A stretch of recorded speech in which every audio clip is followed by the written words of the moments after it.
பண்ணிடலாம், முடிச்சிடலாம். நான் பார்த்துக்கிறேன், வைங்க. என்னடா இது நம்ம ரூம் தானா? 1000 ரூபாய் நோட்லாம் இருக்கு. ரூம் கேம் மாறி வந்துட்டானா? என்னடா சின்ன பையன் ஃபோட்டோ வேற இருக்கீங்க? என்னடா நடக்குது? அன்னைக்கு என்னடா ஒருத்தன் வண்டியில் வந்து உன்னை கூட்டிட்டு போறான். இன்னைக்கு என்னடா சின்ன பையன் ஃபோட்டோ இருக்கு, வண்டி வேற கொடுத்துருக்காங்க. என்ன நடக்குதுங்க?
டே முருகா, நீ என்ன பண்ணுறேன்னு எனக்கு நல்லா தெரிஞ்சு போச்சு.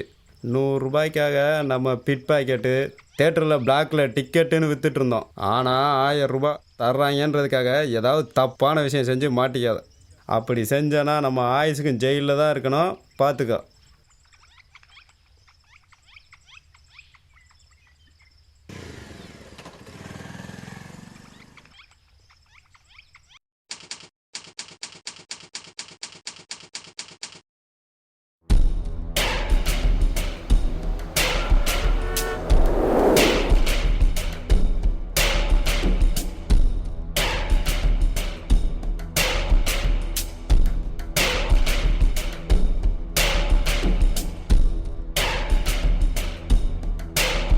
டேய், எங்கடா இருக்கீங்க? நம்ம ஏரியாவில் தானே இருக்கோம். இந்த ரெடி நம்மளை ஏமாத்திட்டான்.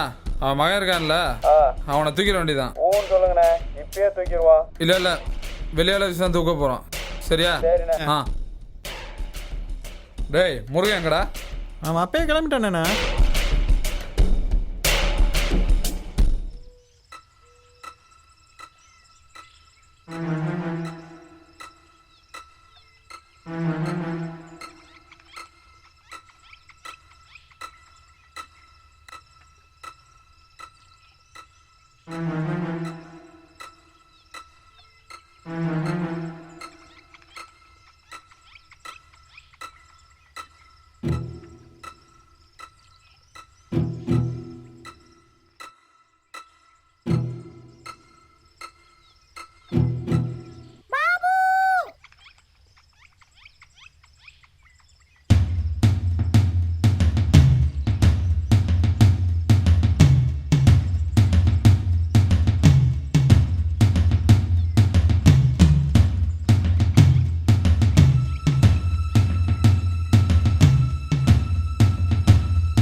எத்தனை நாளாண்ணே நம்ம பாபுக்கு இப்படி ஒரு வியாதி இருக்குது?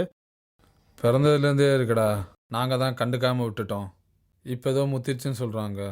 டாக்டர் இதில் ஏதோ புரியாத வியாதியெல்லாம் எழுதியிருக்காங்க. ஒன்றும் புரியலடா.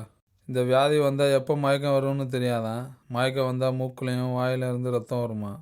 நம்ம டெய்லர் வண்டியானே தம்பியை டெய்லி கார்லேயே அனுப்பலாம். அப்படி இருந்தும் தினைக்கும் நடந்தான் போயிட்டுருக்கான் ஸ்கூலுக்கு. இல்லைடா, அவனுக்கு காரில் போகலாம் இஷ்டம் இல்லை. அவன் கூட படிக்கிற பசங்களோட ஸ்கூலுக்கு போயிட்டு வர ஆசைப்பட்டான். அதுக்கு பாதுகாப்பாக இருக்கட்டுமேன்னு தான் நம்ம முருகனை வேலைக்கு வச்சது. நாங்கள் பார்த்துக்க மாட்டோமாண்ணே? உங்களை அனுப்பிச்சா அவனுக்கு அடையாளம் தெரியும்டா. இப்போ முருகன் போயிட்டு வரதே பாபுக்கு தெரியாது. இந்த டாக்டர் சொல்கிறத பார்த்தா என்ன நடக்குமோ எனக்கு பயமாக இருக்குடா. என்ன பண்ணுறதுனே தெரில. கவலைப்படாதீங்கண்ணே, நாங்கள்லாம் இருக்கோம்ல. தம்பிக்கு ஒன்றும் ஆகாதுண்ணே.